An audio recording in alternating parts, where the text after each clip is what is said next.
Hello students, let's go to start the new topic of chapter solid state. The next topic is space lattice.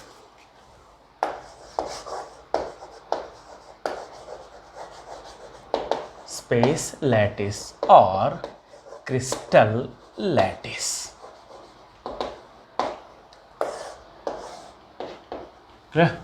Space lattice और crystal lattice, ठीक है। तो space lattice क्या है? Space का मतलब तो समझ रहे होंगे, स्पेस जो स्पेस होता है जगह होती है, ठीक है। स्पेस लैटिस का क्या मतलब है? लैटिस का क्या मतलब है? तो लैटिस मीन्स होता है नेट या वेब। कोई जाल अगर किसी चीज़ का बना हुआ तो उसे हम कहते हैं लैटिस, ठीक है। लैटिस बना हुआ, एक जाल सा बना हुआ है, ठीक। तो यहाँ बात कर रहा है स्पेस लैटिस, यानी एक स्पेस में जाल बना हो, यानी जो जाल बना हुआ है, नेट बना हुआ है, नेटवर्क बना हुआ है, वो स्पेस ले रहा हो, ठीक है। तो उसी को हम कहते हैं स्पेस लैटिस। अब यहाँ बात कर रहा है क्रिस्टल लैटिस। तो बेटा क्रिस्टल किसे कहेंगे? यानी ऐसा नेटवर्क बना हो, ऐसा लैटिस बना हो जो क्रिस्टलाइन फॉर्म में हो। क्रिस्टलाइन फॉर्म का क्या मतलब हुआ? तो क्रिस्टलाइन फॉर्म का मतलब हमने आपको बताया था कि रेगुलर अरेंजमेंट हो, ठीक है। कंस्टिट्यूएंट पार्टिकल्स की एक रेगुलर अरेंजमेंट हो, ठीक है। अब जैसे सपोज करिए कि हमने कुछ बॉल्स को अरेंज किया। सपोज करिए ऐसे 2 बॉल हमने लगाए, 3 4 5 ऐसे बहुत सारे बॉल लगाए, फिर इससे आगे भी हमने कई सारे बॉल लगाए, फिर इसके आगे कई सारे बॉल लगा दिए, फिर ऊपर से हमने कई सारे बॉल रखने शुरू कर दिए, ठीक है। वन अबव, जस्ट अबव, एक है उसके जस्ट ऊपर, ठीक है, ऊपर ऊपर ऐसे हमने बॉल रख दिए, ठीक है। फिर इसके ऊपर हमने ऐसे ऐसे बॉल रख दिए। तो ये अगर हम सारे बॉल के सेंटर को मिलाते चलें तो एक जाल जैसा बन के तैयार हो गया, या सेंटर को ना भी मिलाएं तो ये एक जाल जैसा तैयार हो गया जो 3 डायमेंशनल स्पेस ले रहा है। एक जाल जैसा तैयार हो गया, एक नेटवर्क तैयार हो गया, ठीक है। उसी, और ये नेटवर्क कैसा ले रहा है? स्पेस ले रहा है, जगह ले रहा है। इसी को हम कहते हैं स्पेस लैटिस या क्रिस्टल लैटिस, क्योंकि हमने रेगुलर मैनर में अरेंज किया हुआ है। हमने एक रेगुलर मैनर में अरेंज किया हुआ है, ठीक है। रैंडम नहीं है कहीं कुछ, एक रेगुलर मैनर में है। तो इसी को हमने कह दिया क्रिस्टल लैटिस या स्पेस लैटिस, ठीक है। अब देखो यहाँ पे एक प्रॉब्लम है।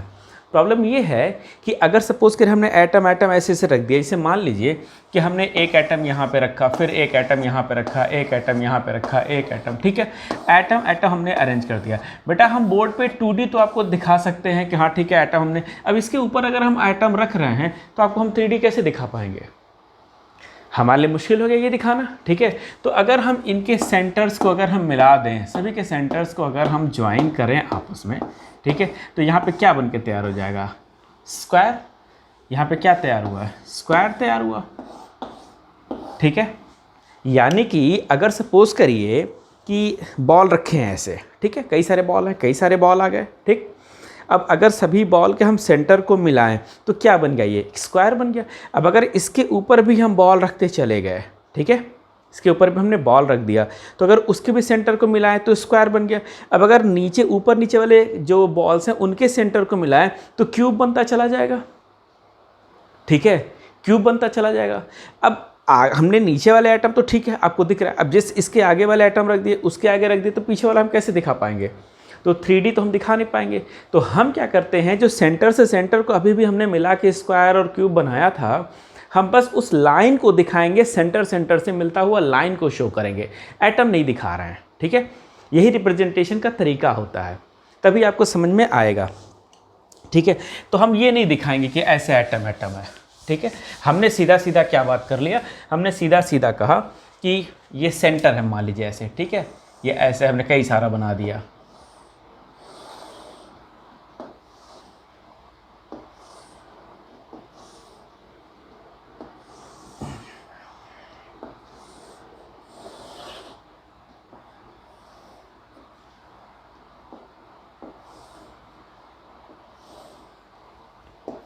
मान लीजिए इस तरीके से हमने बना दिया हुआ है,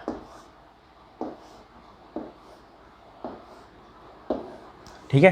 तो मान लीजिए कि ये एक का सेंटर है, एक का सेंटर ये है, एक का सेंटर ये है, एक का सेंटर ये है, ऐसे ऐसे सबका हमने सेंटर आपको शो कर दिया हुआ, ये सेंटर हो गए, ठीक है। एक का सेंटर यहाँ पे है, ऐसे सेंटर हमने दिखा दिया, ये सब सेंटर्स हैं, ठीक है। मान लो एक बॉल यहाँ पीछे रखी तो उसका सेंटर ये है, आगे वाले का सेंटर ये है, पीछे वाले का सेंटर, आगे वाले का सेंटर, इस तरह से रखे हुए बॉल, ठीक है। इस तरह से हम नीचे भी लेके चल सकते हैं, हम नीचे भी लेके चल सकते हैं यहाँ पे, ठीक है, इससे नीचे भी लेके चल सकते हैं हम। मान लीजिए ये हो गया, इससे नीचे ये हो गया यहाँ पे,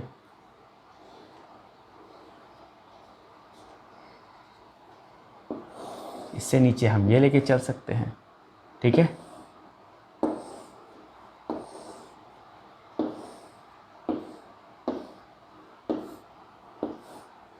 तो यहाँ पे हो गया, ये सेंटर सेंटर हो गए, ठीक है, ये सेंटर सेंटर हो गए सब।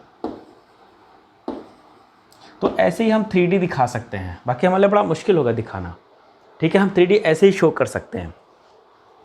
अब थोड़ा बनाने में परफेक्शन नहीं आएगा, हैंड है भाई, मशीन से तो बन नहीं रहा, तो उतना अच्छा परफेक्शन नहीं आएगा। फिलहाल एक लमसम हमने कोशिश किया हुआ बनाने का, ठीक है। अब देखो हुआ क्या, तो कंस्टिट्यूएंट पार्टिकल यहाँ पे रखे हुए थे, कंस्टिट्यूएंट पार्टिकल, ठीक है। तो मान लो एक स्फीयर यहाँ रखा हुआ था, एक स्फीयर यहाँ रखा हुआ था।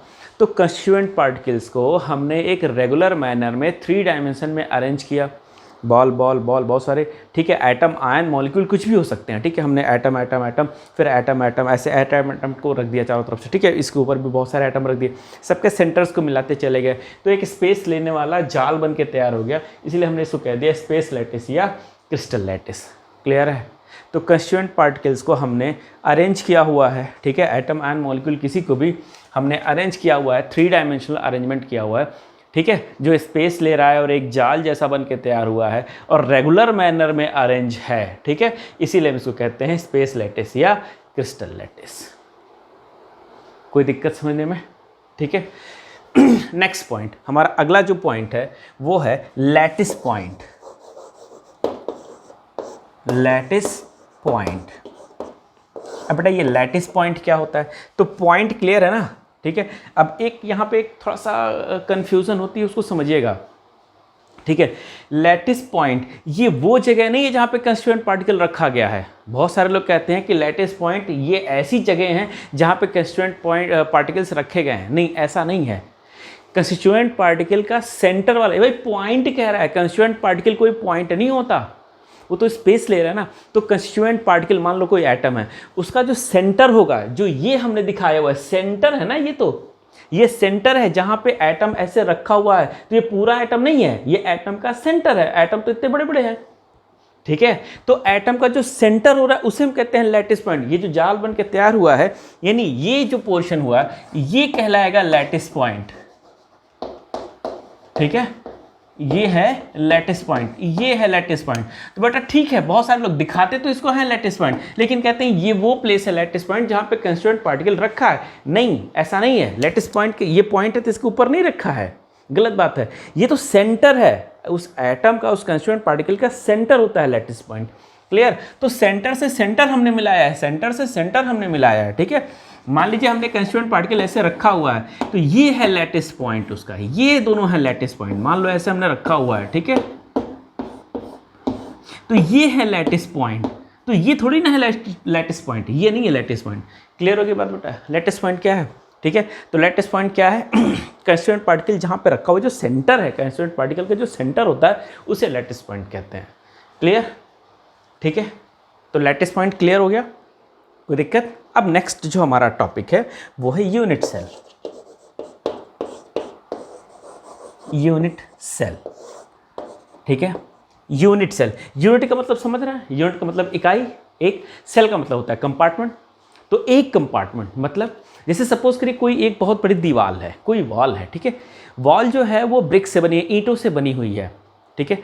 तो उस पूरी दीवार का एक यूनिट, सिंगल यूनिट, ठीक है, यूनिट सेल, एक सिंगल कंपार्टमेंट क्या होगा? Single brick. उसको ओवर एंड ओवर बार बार जब रिपीट हम कर रहे हैं तब पूरी दीवार बन के तैयार हो रही है, ठीक है। ये पूरी दीवार बन के तैयार होगी जब हमने क्या किया है, जो ब्रिक को हमने 1 बाय 1 करके अरेंज किया हुआ है, ठीक है। इसी तरीके से जब हमने कंस्टिट्यूएंट पार्टिकल को अरेंज किया हुआ है, ठीक है, तो पूरा एक लैटिस बन के तैयार हो गया। तो उसमें जो सिंगल रिपीटिंग यूनिट है, सिंगल रिपीटिंग यूनिट, जैसे यहाँ पे सिंगल रिपीटिंग यूनिट क्या है, ये देखिए, ये है यहाँ पे सिंगल रिपीटिंग यूनिट। इसी तरीके के over and over bar bar repeat करने से हमारा लैटिस पॉइंट बन के तैयार हुआ है। ये है हमारा लैटिस पॉइंट, ये है हमारा यूनिट सेल, ठीक है। ये यूनिट सेल है, यूनिट सेल का मतलब वो सिंगल सेल जिसको over and over bar bar repeat करने से हमारा एक क्रिस्टल लैटिस या स्पेस लैटिस बन के तैयार हुआ है, ये यूनिट सेल हो गया। ये एक यूनिट सेल हो गया, यहाँ एक यूनिट सेल हो गया, ऐसे कई सारे, यहाँ पे कुल 1 2 3 4 5 6 यूनिट सेल्स आपको दिखाए गए हैं। ठीक है, तो यूनिट सेल क्लियर हो गया। ठीक है, वो स्मॉलेस्ट कंपार्टमेंट जिसके over and over bar bar repeat करने से पूरा क्रिस्टल तैयार होता है। ठीक है, बात समझ आ गया, स्पेस लैटिस या क्रिस्टल लैटिस तैयार होता है, उसे हम क्या कहते हैं, यूनिट सेल। ठीक है, अब ये जो यूनिट सेल होता है ये दो तरीके का होता है बेटा। यूनिट सेल कितने तरीके का होता है, दो तरीके का। एक को हम कहते हैं प्रिमिटिव, ठीक है, या सिंपल। तो जो जाहिर सी बात है प्रिमिटिव होगा, बहुत पुराना होगा, वो सिंपल होगा ही होगा, एडवांस तो होगा नहीं। सबसे पुराना है प्रिमिटिव है ना, प्रिमिटिव मतलब आदिकाल का, तो आदिकालीन को ये बहुत पुराना है, तो बेटा जो बहुत पुराना है वो बहुत सिंपल होगा, एडवांसनेस तो बाद में आया होगा। ठीक है, और सेकंड होता है सेंटर्ड। ठीक है, और ये सेंटर्ड फर्दर 3 पार्ट्स में डिवाइड होता है, जो सेंटर्ड होता है। ठीक है, एक को हम कहते हैं बॉडी सेंटर्ड, ठीक है, एक को कहते हैं फेस सेंटर्ड, ठीक है, और एक को कहते हैं एंड सेंटर्ड। ये ठीक है, बॉडी सेंटर्ड, फेस सेंटर्ड और एंड सेंटर्ड।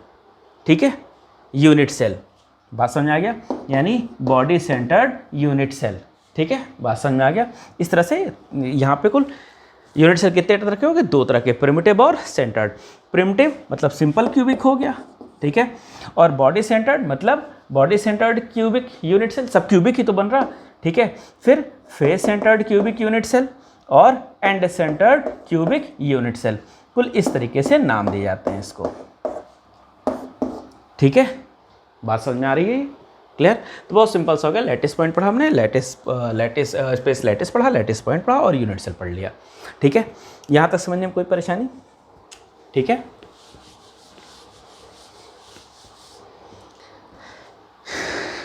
ठीक है, इतना क्लियर है। अब जरा देखते हैं लैटिस पैरामीटर्स क्या होते हैं। लैटिस पैरामीटर या यूनिट सेल के क्या पैरामीटर्स होते हैं। ठीक है, लैटिस पैरामीटर, या इसी को हम क्या कह लेते हैं, सेल पैरामीटर्स। ठीक है, सेल पैरामीटर्स। तो पैरामीटर क्या चीज़ होता है, पैरामीटर का मतलब वो क्राइटेरियन जिस पे हम किसी चीज़ को, किसी की भी वैल्यू को रख के ये चेक करते हैं कि सही है कि नहीं सही है, उसे कहते हैं पैरामीटर। जिस पे हम किसी चीज़ को चेक करते हो, जैसे लेंथ के लिए पैरामीटर होता है मीटर, मीटर में हम चेक करते हैं, ये हमारा पैरामीटर, कि इतना 1 मीटर होगा, ये हमारा पैरामीटर होता है। ठीक है, ऐसे वॉल्यूम के लिए ये 1 लीटर है, तो वो जो 1 लीटर हो वो हमारा पैरामीटर है, हमको उसको लीटर में मेजर करना है। ठीक है, यूनिट नहीं, पैरामीटर्स। ठीक है, तो इसी तरह से यहाँ पे है सॉरी, तो लैटिस पैरामीटर या सेल पैरामीटर। ठीक है, तो एक जो सिंगल सेल है, मान लीजिए एक सिंगल हमारे पास अगर सेल आ रहा है, ठीक है, एक सिंगल सेल है, तो कौन कौन से ऐसे पैरामीटर्स हैं जिससे हम आइडेंटिफाई कर सकते हैं कि ये कौन सा सेल है। ठीक है, हम कैसे आइडेंटिफाई करेंगे कि ये कौन सा सेल है, कैसे आइडेंटिफाई करेंगे, तो बहुत सिंपल सा तरीका है आइडेंटिफाई करने का। बेटा इसमें 3 एक्सिस आपको दिख रही होगी। ठीक है, अभी हम बता रहे हैं वो पैरामीटर्स, पहले हम देखते हैं 3 एक्सिस दिख रही है, एक्स एक्सिस, वाई एक्सिस और जेड एक्सिस। ठीक है, 3 एक्सिस आपको दिख रहा है। 3D है, 3D में 3 एक्सिस होंगे, 3 डायमेंशंस होंगे, डायमेंशंस है एक्स वाई जेड, तीनों डायमेंशंस यहाँ पे दिए हुए हैं। ठीक है, क्लियर। अब ये जो एक्स और वाई के बीच का ये जो एंगल होता है, इसे हम कहते हैं अल्फा। ठीक है, ये है पैरामीटर। ठीक, जो y और z के बीच में होता है इसे कहते हैं बीटा। ठीक है, और x और z के बीच में जो एंगल होती है उसे कहते हैं गामा। तो अल्फा बीटा गामा यानी बॉन्ड एंगल। तो एक पैरामीटर हमारा कौन सा हो गया, फर्स्ट पैरामीटर हो गया बॉन्ड एंगल। ठीक है, बॉन्ड एंगल, क्लियर। एक पैरामीटर और होता है क्या, एज लेंथ। ठीक है, यहाँ पे देखो बेटा, जो z एक्सिस पे जा रहा है, ठीक है, तो यहाँ से यहाँ तक इसे हम क्या बोलते हैं, इसे बोलते हैं a। इसे किसे दिखाते हैं, a। ठीक, यहाँ पे देखो जरा, ये जो जा रहा है यहाँ पे, ये वाला एक्सिस जा रहा है ना, बात समझ में आ गया। ठीक है, कौन सा वाला, x एक्सिस पे, z एक्सिस पे जा रहा था a, x एक्सिस पे गया, इसे क्या बोलते हैं b। और जो वाई एक्सिस पे जा रहा है, वाई एक्सिस वाला, उसे कहते हैं सी। तो ए बी सी, ठीक है, यानी कि सेकंड क्या हुआ, एज लेंथ। तो ये बेटा दो पैरामीटर्स होते हैं, एक होता है बॉन्ड एंगल और दूसरा होता है एज लेंथ। बॉन्ड एंगल को कैसे दिखाया आपने, अल्फा बीटा गामा, इन तीनों से दिखाया। एज लेंथ को कैसे दिखाया, ए बी सी। इसी ए बी सी का जब मल्टीपल हो जाता है तो उसे एम एन एल कहते हैं, ठीक है, बात समझ आया, या एल एम एन कहते हैं, बात समझ आ गया, एल एम एन कहते हैं किसको, जो मल्टीपल अगर ए का हो गया, बी का हो गया मल्टीपल, ठीक है। तो इसमें तो बहुत सारे मल्टीपल होंगे ना, मान लीजिए ये इधर ए हो गया तो आगे ए चलता जाएगा, ठीक है, ये बी है, फिर बी बी, तो उसको बी बी बी अगर बहुत सारा तो उसको क्या बोल देंगे, एल एम एन, इस तरीके से रिप्रेजेंट करते हैं, ठीक है। तो वो अभी ज़रूरत नहीं है यहाँ पे, इसलिए हम उसको बहुत पॉइंट आउट नहीं कर रहे हैं, फोकस नहीं कर रहे हैं। तो बॉन्ड पैरामीटर्स आपको समझ में आ गया, ठीक है। जैसे मान लीजिए कि हमने कह दिया कि देखो अल्फ़ा बीटा गामा तीनों एंगल कैसे हैं, 90 डिग्री हैं, अल्फ़ा बीटा गामा तीनों 90 डिग्री हैं, तो कैसे हो सकते हैं, तो बहुत सिंपल हमारे दिमाग में आता है, भाई ये तो क्यूब भी हो सकता है, ये तो क्यूबिक भी हो सकता है, हाँ रोम्बिक नहीं हो सकता, रोम्बिक नहीं हो सकता, ठीक है, पेड़े के शेप का तो नहीं हो सकता, पेड़ा जैसा बनता है ऐसे ऐसे, ऐसे तो नहीं हो सकता, ठीक है, बात समझ आ गया। क्यूबिक हो सकता है, क्यूबॉइड हो सकता है, ठीक है, टेट्राहेड्रल हो सकता है, वो तो अभी आके देखें टेट्रागोनल, वो आगे हम देखेंगे कैसे। तो ये एक सिंपल समझ में आता है। अब अगर कह दिया कि देखो भाई अल्फ़ा बीटा गामा 90 डिग्री है और ए बी सी इक्वल है, तो क्यूबॉइड हो सकता है क्या, तो कन्फर्म है ना कि क्यूबॉइड नहीं होगा, क्योंकि उसमें अल्फ़ा बीटा गामा तीनों एक जैसे नहीं हो, जो अल्फ़ा बीटा गामा तो 90 होंगे पर ए बी सी तीनों इक्वल नहीं होते। ये तो समझ में आ गया ना, हाँ क्यूब कह देंगे तो फट से मान लेंगे, हाँ भाई क्यूब होता है, ये तो क्यूब तो ऐसे ही होता है, क्लियर, ठीक है, ये चीज़ समझ में आ गया। तो इसे हम कहते हैं बॉन्ड पैरामीटर, जिससे हम एग्जैक्टली क्लासीफाई कर सकें, ठीक है, आइडेंटिफाई कर सकें, इसे कहते हैं हम बॉन्ड पैरामीटर्स। ये बात इतनी समझ में आ गया, कोई डाउट इतनी चीज़ समझने में, ठीक है। तो नेक्स्ट अगला टॉपिक पे चलते हैं हम लोग, क्रिस्टल सिस्टम, बहुत इंपॉर्टेंट है, ठीक है, और इसमें थोड़ा सा भाई रट्टा मारना पड़ेगा। क्रिस्टल सिस्टम डायरेक्टली किसी भी कंपटीशन में, एकेडमिक्स में कहीं भी पूछे जाते हैं, कोई भी कंपटीशन हो एकेडमिक हो, एक क्वेश्चन तो आ ही जाता है इससे, तो ये हमें लर्न करना पड़ता है। हम कोशिश करेंगे एक छोटा सा आपको ट्रिक बता दें, एक छोटा सा आइडिया बता दें, जिससे आप आइडेंटिफाई कर सकें ईजिली थोड़ा सा, ठीक है, और उसको बार बार मेमोराइज तो आपको करना पड़ेगा, बार बार लर्न करना पड़ेगा। जितनी बार आप रिवाइज करेंगे, रिवीजन का ही दूसरा नाम होता है लर्न करना, एक कहने का उस तरीका, एक बार बार रिवाइज करिए। रिवाइज का मतलब रट्टा मारिए, और क्या, रिवीजन का ही मतलब होता है बार बार रिवाइज कर रहे हैं, 10 बार किसी चीज़ को पढ़ रहे हैं, तो रटने में भी तो यही करते हैं, बार बार उसी चीज़ को पढ़ते हैं। तो रटना वर्ड कहने पे थोड़ा सा ख़राब लगता है कि रट्टू तोता बन रहा है पर हर जगह फिजिक्स हो गया, मैथ्स हो गया, फॉर्मूले तो आपने याद करना ही है। अब बस फ़र्क होता है जितनी बार आप क्वेश्चन को सॉल्व करेंगे उतनी बार रिपीट कर रहे हैं क्वेश्चन को, उतनी बार फॉर्मूले रिपीट कर रहे हैं, तो खुद ब खुद लर्न हो जाता है खुद ब खुद रट जाता है वो चीज़, ठीक है। ऐसे ही हमको यहाँ करना है, ठीक। तो हमारा नेक्स्ट जो अगला हेडिंग है वो है क्रिस्टल सिस्टम। तो बेटा कभी भी क्रिस्टल सिस्टम की डेफिनेशन आपसे नहीं पूछी जाएगी, ना एकेडमिक में ना कंपटीशन में कभी नहीं पूछी जाएगी। तो इसके पीछे बहुत फोकस करना कि नहीं क्या होता है क्रिस्टल सिस्टम, ऐसा बिल्कुल भी इम्पोर्टेंट नहीं है, ठीक है। हाँ, जितने टाइप्स के होते हैं वो उसके पैरामीटर्स यानी एज लेंथ का रिलेशन, एंगल का रिलेशन, ये इंपॉर्टेंट है, बहुत ज़्यादा इंपॉर्टेंट है, ठीक है। तो इसको हम लोग पढ़ने वाले हैं, ये हम लोग पढ़ेंगे, ठीक है। कोई दिक्कत समझने में, ठीक। तो कितने क्रिस्टल सिस्टम होते हैं, तो टोटल कितने 7 क्रिस्टल सिस्टम्स होते हैं, ठीक है। कितने हो गए क्रिस्टल सिस्टम, कुल 7 हो गए, ठीक। तो जो क्रिस्टलाइन सब्सटेंसेस होते हैं, ठीक है, तो यूनिट सेल के बेसिस पे उनको हम 7 कैटेगरी में क्लासीफाई कर दिए हैं कि यूनिट सेल कैसा है, इस बेसिस पे हमने 7 कैटेगरी में क्लासीफाई कर दिया है, ठीक है, क्लियर। अब वो 7 कौन कौन से हैं, तो भाई ऐसे तो आपको मैंने पहले ही बताया कि रटना पड़ेगा, ठीक है, लेकिन एक आसान सा तरीका है,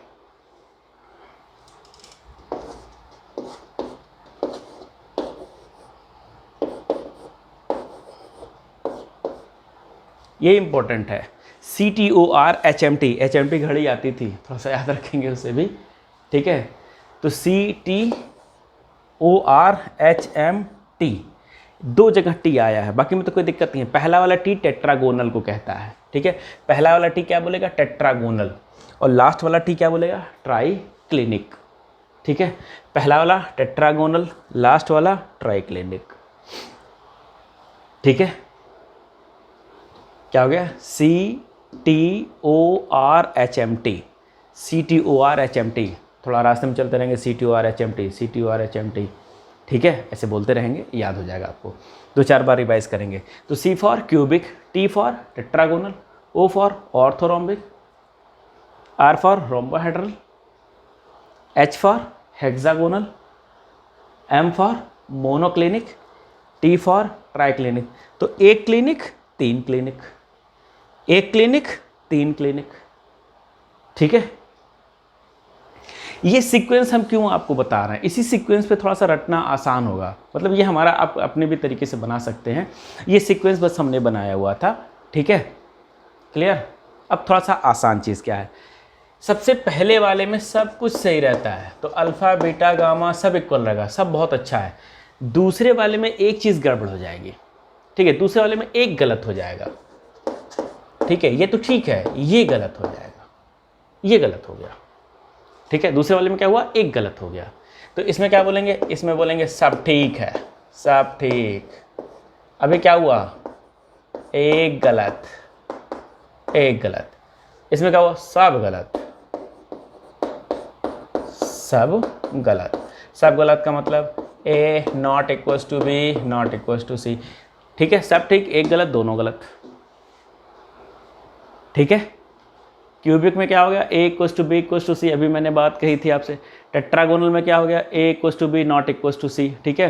तो यहाँ सब ठीक है, पहले वाले में, क्यूबिक वाले में सब ठीक है, क्यूबिक वाले में सब ठीक है, टेट्रागोनल वाले में एक गलत हो गया, ऑर्थो वाले में, ऑर्थो जो रोम्बिक है, ठीक है, ऑर्थोहेड्रल भी कह सकते, क्या हो गया इसमें, इसमें दोनों गलत हो गया। अब R रोम्बोहेड्रल में, रोम्बोहेड्रल में क्या होता है, सब ठीक, फिर से सब ठीक हो जाएगा, सब ठीक, ये ऐसे ही बिल्कुल सीक्वेंस चलेगा। इसमें क्या हो गया, एक गलत,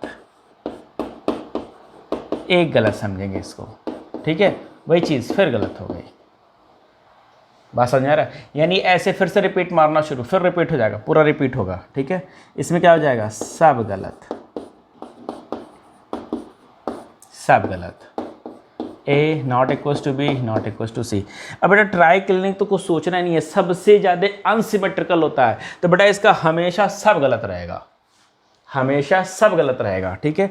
जैसे इसमें सब गलत, सोचना ही नहीं है इसको, तो ट्राइक्लिनिक तो कभी मत सोचना ना, कभी कुछ नहीं, इसमें तो रट्टा मार रहा ही नहीं है, क्यों, कभी भी A not equals to B not equals to C, इधर क्या हो गया, alpha not equals to beta not equals to gamma not equals to 90 degree, सब गलत, सब गलत, इसका तो सब बकवास है, सब गलत है, इसको तो हमको सोचना ही नहीं है, हमारा सब गलत है ये, ठीक है। Cubic is the most symmetrical system and triclinic is most, अरे भाई 3 क्लिनिक में घूम के आए हो, जाहिर सी बात है कि एक क्लिनिक से तब रेफर किए गए जब आपकी हालत बहुत ख़राब थी, तो जो 3 क्लिनिक पे चला गया मतलब वो तो पूरी तरह से डैमेज है, ऐसे ही ध्यान रखना, इसका सब गलत है, सब गड़बड़ होगा इसका, ठीक है, बात समझ में आ गया, कोई दिक्कत समझने में, ठीक। अब यहाँ दे रहा देखो अल्फ़ा बीटा, तो alpha equals to beta equals to gamma equals to 90 degree, यहाँ सब ठीक रहेगा, उसी तरीके सेम चलने वाला है। अब देखो इसमें रट्टा मारना बड़ा आसान है, तीनों एक जैसे होंगे, तीनों एक जैसे होंगे, तीनों एक जैसे होंगे, तीनों एक जैसे होंगे, सब ठीक, ठीक है, और एक जैसे, थोड़ा सा रटने का तरीका है बस, ठीक है, सब ठीक होंगे और एक जैसे होंगे, कोई टेंशन, बात समझ में आ रहा। अब इसमें एक गलत हो जाएगा, और कौन सा गलत होगा, एंगल ही गलत हो जाएगा, alpha equals to beta equals to gamma, ये बेटा तीनों सही है पर ये 90 नहीं होंगे, ठीक है, इसमें एंगल गलत,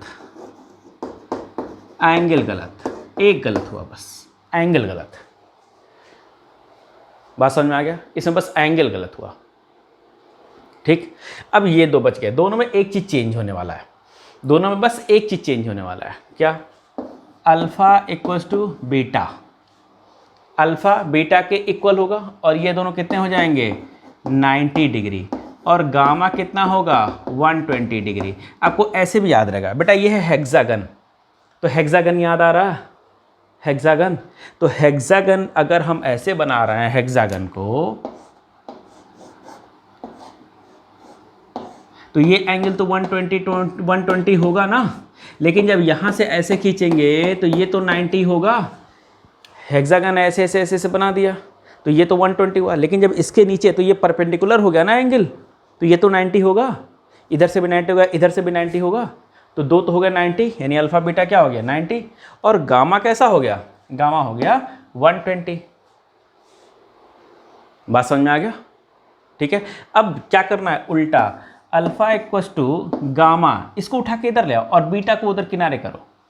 ठीक है, alpha equals to gamma equals to 90 degree. ठीक है, इसको उठा के इधर लेते आओ, अब इसको उठा के इधर लेते जाओ, बीटा बीटा नॉट 90 डिग्री। बस यही इतना हमको नोटिस करना है। ये हो गया हमारा कंप्लीट। ठीक है, 3 था, इन्हीं तीनों को रिपीट मार देना। देखो ट्राई क्लिनिक को तो सोचना ही नहीं, सब गड़बड़ होगा। ठीक है, अब बच्चा क्या, पहले में CTO, सी में क्यूबिक में सब सही होगा, क्यूबिक में सब सही है, ये सब आपको क्यूबिक तो याद ही नहीं करना, ये कभी नहीं याद करना, ये कभी नहीं याद करना, बहुत सिंपल है। क्यूबिक में सब सही होगा, सब इक्वल 90 डिग्री होंगे। ठीक है, और ट्राई क्लिनिक में कुछ भी सही नहीं होगा, कुछ भी 90 डिग्री नहीं होने वाला। तो मोस्ट अनसिमेट्रिकल, मोस्ट सिमेट्रिकल, ध्यान रखेंगे बेटा, मोस्ट सिमेट्रिकल सिस्टम क्या है ये, मोस्ट सिमेट्रिकल, और ये क्या हो जाएगा मोस्ट अनसिमेट्रिकल। ये बिल्कुल नोटिस करके रखेंगे। ठीक है, सबसे ज़्यादा अनसिमेट्रिकल, सबसे ज़्यादा सिमेट्रिकल। क्लियर? यानी बच्चे आपको बस इतने ही ध्यान देने हैं, बहुत अच्छा तरीका जो आपको समझ में आ रहा हो। ठीक है, यहाँ तक तीनों एक जैसे रहेंगे, CTO एक जैसे रहेंगे। ठीक है, CTO एक जैसे रहेंगे, उसके बाद से थोड़ा सा चेंज होने वाला है और वो भी सिंपल है।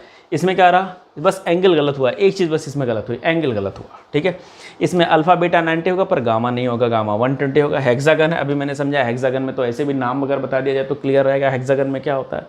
ठीक है, तो बेटा ये आपको याद रखना है, बार बार रिवाइज करेंगे, बार बार समझेंगे इसको। ठीक है, ध्यान से समझ लीजिए, देख लीजिए।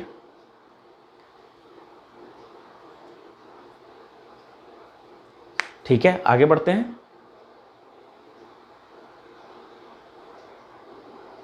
ठीक है,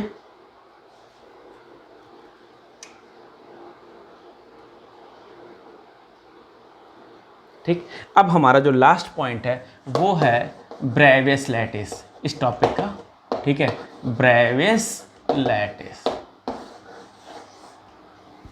ठीक है, तो एक साइंटिस्ट थे ब्रेवियस, ब्रेवियस ने 1945 में एक बात बताई। इन्होंने कहा कि देखो, जो किस बेसिस पे है, पहली बात ज्योमेट्रिकल कंसिडरेशन के बेसिस पे, ज्योमेट्रिकल कंसिडरेशन के बेसिस पे कहा जो सिमिलर पॉइंट्स होते हैं। ठीक है, सिमिलर पॉइंट मतलब एक जैसे, जैसे अभी मैंने लैटिस पॉइंट की बात कही थी। ठीक है, जो एक जैसे पॉइंट्स होते हैं, ठीक, उनको स्पेस में हम कुल 14 तरीके से अरेंज कर सकते हैं, 14 तरीके से अरेंज कर सकते हैं। यूनिट सिस्टम तो केवल यूनिट सेल के बारे में बता रहा है, ये सब यूनिट सेल्स हैं, इनको एक ग्रुप को बताया है, यूनिट सेल किस तरीके से ग्रुप की गए। ठीक है, उसमें ब्रेवियस ने क्या बताया कि 14 डिफरेंट तरीके हैं, अलग अलग 14 तरीके हैं जिससे हम क्या कर सकते हैं, यूनिट सेल को अरेंज कर सकते हैं। बात समझ आ गया? स्पेस में यूनिट सेल को अरेंज कर सकते हैं 14 तरीके से। ठीक है, 14 तरीके से हम यूनिट सेल को स्पेस में अरेंज कर सकते हैं। कैसे बताया? ज्योमेट्रिकल कंसिडरेशन के बेस पे बताया, इसी को हम कहते हैं ब्रेवियस लैटिस।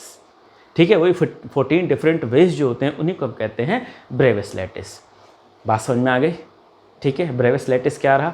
तो ब्रेवियस ने बताया कि जो यूनिट सेल्स होते हैं, ठीक है, उनको जो सिमिलर ग्रुप्स हैं, मान लीजिए, ठीक है, सिमिलर पॉइंट्स जो होते हैं उनको हम 14 डिफरेंट तरीके से अरेंज कर सकते हैं। किस बेसिस पे?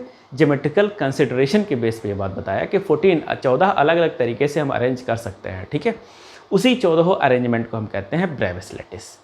ठीक है, तो ब्रेवियस लैटिस ऐसा कुछ खास बहुत बड़ा क्वेश्चन नहीं आने वाला है, एकेडमिक्स हमारा सिंपल होता है। ठीक है, बस ब्रेविस लैटिस पूछेगा क्या हो सकता है, और लेकिन चांस बहुत कम है। मेन तो जो आज का टॉपिक रहा उसमें ये क्रिस्टल सिस्टम सबसे इंपॉर्टेंट है, ठीक है। यूनिट सेल की डेफिनेशन आपसे पूछी जा सकती है, ये सब छोटे छोटे पॉइंट्स पूछे जा सकते हैं। क्लियर? कोई डाउट समझने में?